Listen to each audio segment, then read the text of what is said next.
NIA क्या है, यहां पे अब शांत नहीं बैठने वाला है। एनआईए का एक क्लियर मापदंड है कि भैया जो भी यहां पे अपराधी है उसको सजा सख्त से सख्त दिलवानी है। जैसा कि हम देख रहे हैं कि सचिन वाजे को गिरफ्तार कर लिया गया है। एनआईए ने अपनी 13 घंटे की सख्त पूछताछ के बाद उसी रात सचिन वाजे को गिरफ्तार कर लिया। यहीं से समझ में आ जाता है एनआईए यहां पे भैया स्लोली नहीं चलने वाली है, वो यहां पे गिरफ्तार करके सीधा जस्टिस दिलाने के मूड में।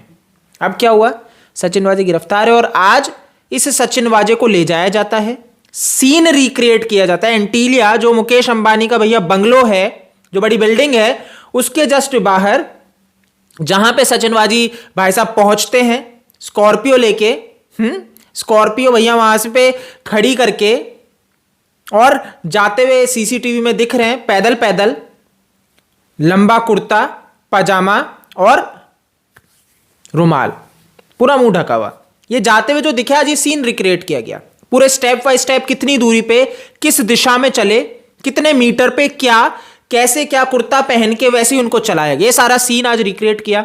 सचिन वाजे को ले जाके उन्होंने सब कुछ बताया, उन्होंने कैसे कैसे क्या क्या चीजें की। अब देखो क्या है, सचिन वाजे को लेके अब पता है एनआईए का पूरा ये शक जा रहा है, अब ये पूरा ये मामला जा रहा है कि भाई वो जो मर्सिडीज है ना, ब्लैक मर्सिडीज, उसी के अंदर सचिन वाजे और उसकी टीम ने मिलके मनसुख हिरेन की मौत की है, मतलब उनको मारा है। अब क्या हुआ पूरा मामला मैं आपको बताता हूं, अगर आपको नहीं समझ में आया हो तो। जी हां, बिल्कुल, मनसुख हिरेन इस सचिन वाजे के साथ ब्लैक मर्सिडीज में देखे गए, जहां पे ये बैठते हैं और जीपीओ के बाहर उतर के जाते हैं, जहां पे सीसीटीवी कैमरे ने इनको कैद किया था। तो मनसुख हिरेन को सचिन वाजे के साथ करीबी देखा गया है सीसीटीवी में कि कैसे दोनों एक दूसरे को जानते हैं। अब क्या होता है, ये भैया शक जा रहा है कि ये सचिन वाजे जो है यही मर्डरर है, और कैसे इन्होंने उस ब्लैक मर्सिडीज में, जिसमें भैया कैश मिला था, जिसमें नोट गिनने की मशीन मिली थी और कपड़े मिले थे जले हुए, तो इनका पूरा शक है कि भैया इसी गाड़ी के अंदर मारा गया है। और कैसे इन्होंने पहले जाके उसको पिक किया, सचिन वाजे बैठ गए क्योंकि जानते थे वहां पे और भी लोग थे, क्राइम ब्रांच के हो सकते हैं, जो भी थे सचिन वाजे के साथी, इन सब ने मिलके मारा है। पहले पिटाई हुई है, जैसे कि आ चुका है, पहले पीटा गया और जिंदा ही इनको बाद में वहां पे फेंक दिया गया। तो जैसे कि मैंने आपको बताया कि इनको था कि वहां पे हाई टाइड आएगी तो डूब के मर जाएंगे और क्या होगा, बह जाएंगे, लाश मिलेगी नहीं। तो मनसुख हिरेन पे पूरा आरोप लगा देते कि मनसुख हिरेन वो व्यक्ति था जो भैया इस पूरी साजिश में लिप्त था और भाग खड़ा हुआ। लेकिन यहां पे उल्टा दाव ऐसे पड़ जाता है कि भैया लो टाइड आ जाती है उस दिन और किनारे पे आ जाती है लाश। तो अब यहां पे भैया जब लाश मिलती है और भाई पोस्टमार्टम होता है, जो ऑटोप्सी होती है, उसमें पता लगता है कि यहां पे पहले इस व्यक्ति को पीटा गया, मारा गया और उसके बाद इनको फेंका गया है। तो यार यहां पे भैया पूरा रेडार पे आ चुके हैं सचिन वाजे, और ये सही भी है, आपने गलत किया आप उसका भुगतोगे। तो अब एनआईए सचिन वाजे को बख्शने के मूड में नहीं है, और जैसा कि मैंने आपको बताया एनआईए अब ये केस ले सकती है एटीएस के हाथ से।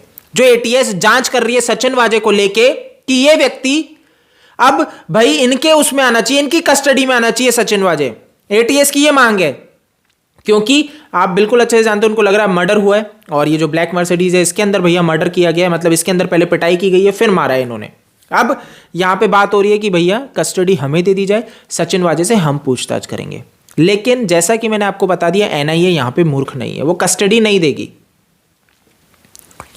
वो वहां पे क्या करेगी, वहां पे उनका स्टेप होगा, वो बोलेगी कि भाई इस केस की भी जांच हम करेंगे, जो मनसुख हिरेन की मौत है वो भी इसी साजिश से लिप्त है, तो ये जांच भी यहां होगी। क्योंकि अभी दो इंडिपेंडेंट जांच चल रही है। एंटीलिया का जो भैया बॉम्ब वाला केस है, जिसमें भैया लेटर मिला है और 20 जिलेटिन की छड़ियां मिली है, तो एक ये मामला चल रहा है जो एनआईए कर रही है, और मनसुख हिरेन की मौत जिसकी जांच कर रही है एटीएस। अब भैया यही है ना कि मनसुख हिरेन की मौत और ये जांच एक साथ जुड़ती है, इसीलिए एनआईए को यहां पे आना जरूरी है, और एनआईए इस केस को अपने अंडर जैसे ही ले लेगी। आप समझना, ये केस तेजी से बढ़ेगा, और जब ये तेजी से बढ़ेगा ये सुशांत तक जाएगा। जी हां, आप बिल्कुल सही समझ रहे हैं, ये केस सीधा सुशांत तक जाना है, और यहां पे बुरे फंसेंगे सचिन वाजे, और सचिन वाजे के बुरे फंसने से फंसेंगे परमवीर सिंह। परमवीर सिंह इसलिए फंसेंगे क्योंकि यही व्यक्ति इनको लेके आता है भैया ऑन ड्यूटी, और ये इनको पूरा श्रेय देता है, इनको पूरी आजादी देता है पूरी गुंडागर्दी करने की, और सीधा भैया सचिन वाजे ये गुंडागर्दी करते हैं, और सिर्फ रिपोर्टिंग किसको देते हैं, परमवीर सिंह को। यानी कि ये आपने इनको इतनी श्रेय दे रखी थी, सारे गलत कामों में आपने श्रेय दे रखी थी, और ये जवाबदेही सिर्फ परमवीर सिंह को करते थे। और परमवीर सिंह किसको करते थे? उद्धव ठाकरे जी को। तो आप यहां पे एक चीज समझ रहे हैं कि क्या खेल चल रहा है, क्रोनोलॉजी समझिए यहां पे कि कैसे ये आपस में बैठ के इस चीज को, इस पूरी रूपरेखा को रच रहे थे। तो भाई अब इसी में ये एक्सपोज हो चुके हैं, इसी में भैया इनका पूरा सच सामने आ चुका है कि इन लोगों ने कैसे साजिश रची है।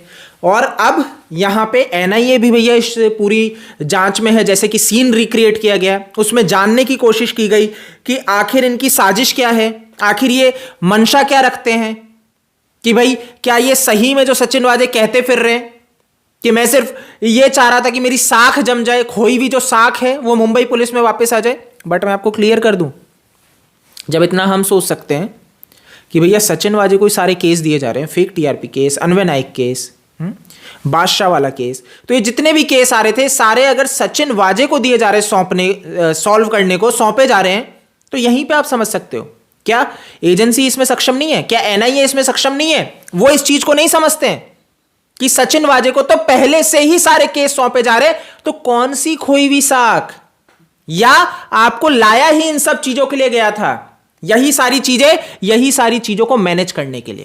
ये बुरे फंस गए हैं और इनका जेल जाना सही है। ये बाकी जो दागी लोग हैं अब इनका जेल जाने का वक्त है, ये जाने चाहिए। तो यार उम्मीद है अब कुछ अच्छी खबर बहुत ही जल्द सुनने को मिलेगी और जो कातिल हैं वो गिरफ्तार हो सुशांत सिंह राजपूत के। और महाराष्ट्र की सरकार भाई नहीं चाहिए, ऐसी सरकार नहीं होनी चाहिए। इस वीडियो में दोस्तों इतना ही है। अगर आपको वीडियो पसंद आए तो इसको शेयर करो, शेयर करना बहुत आवश्यक है। आप शेयर करेंगे तो ज़्यादा से ज़्यादा लोगों तक पहुंचेगा और वो इस न्यूज़ से अवगत होंगे कि किस तरीके से यहाँ पे सारी चीज़ें चल रही है। तो आपका भैया शेयर करना बहुत आवश्यक है। और आप भैया मेरे को फेसबुक, ट्विटर, इंस्टा पे फॉलो कर सकते हैं, जो मेरा यूज़र नेम आपको नीचे साइड में दिख जाएगा। जय हिंद।